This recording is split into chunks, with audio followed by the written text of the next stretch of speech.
রামনগর বিধানসভার প্রকৃত জননেতা ছিলেন এলাকার প্রাক্তন বিধায়ক সুরজিৎ দত্ত।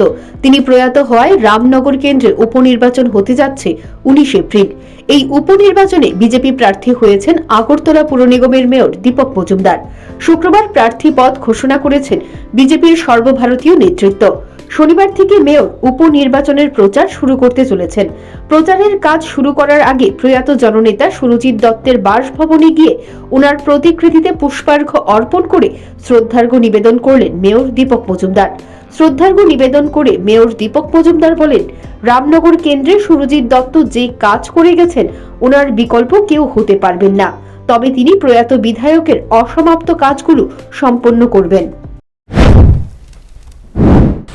গতকালকে ভারতীয় জনতা পার্টির কেন্দ্রীয় নেতৃত্ব এবং রাজ্য নেতৃত্ব আমাকে রামনগর বিধানসভা কেন্দ্রে উপনির্বাচনে প্রার্থী হিসেবে ঘোষণা করেছেন। অত্যন্ত আনন্দিত এবং খুশি। আর বিশেষ করে আমি আজকে আমার নমিনেশন আমার নাম ডিক্লেয়ার হওয়ার পর প্রথম যে কাজটা শুরু করব, আমি এই প্রয়াত বিধায়ক যিনি 40 থেকে 50 বছর ধরে এই এলাকার মানুষের সেবা করে গেছে, মানুষের হয়ে কাজ করে গেছে, মানুষের যিনি বিপদ আপদে সংকটে যখন সময় ওনাকে পাওয়া গেছে, তো ওনার অকাল প্রয়োজনে এই বিধানসভা উপনির্বাচন আমাকে প্রার্থী করেছেন। সুরজিৎ বাবু ছিলেন জননেতা, সুদূর রামনগর বিধানসভা সারা রাজ্যে উনি জননেতা ছিলেন। আমার আমি মনে করেছি, আমার মনে হয়েছে যে ওনার আশীর্বাদ নিয়ে এই রামনগরে আমার কাজ করা উচিত।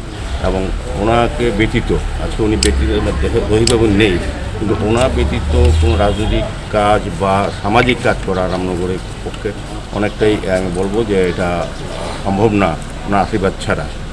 তা আজকে আমার প্রথম কাজ শুরু করার আগে আমি প্রয়াত জননেতা রাজ্যের এবং বিধানসভার যিনি সুরজিৎ সমুদায় হিসেবে আমরা যারা জানি, ওনার শ্রদ্ধা ওনার জানিয়ে ওনার আশীর্বাদ নিয়ে আমি কাজ শুরু করেছি। ওনার সঙ্গে ওনার ছোটো ভাই যিনি সবসময় এই রামনগর বিধানসভার সমস্ত অংশের লোকের সঙ্গে যুক্ত আছেন, আমাদের মহেন্দ্র দোয়াল দত্ত যিনি, আমি মহেন্দ্রের সাথে রাখি, ছোটো থাকতে সমুদা মহেন্দ্র এই বাড়ির সঙ্গে যোগাযোগ আছে। আমার তখন দিয়ে প্রত্যেকটি পরিবারের সঙ্গে আমিও যুক্ত আছি। তো আমি আশা করব তাদের প্রত্যেকের সহযোগিতা।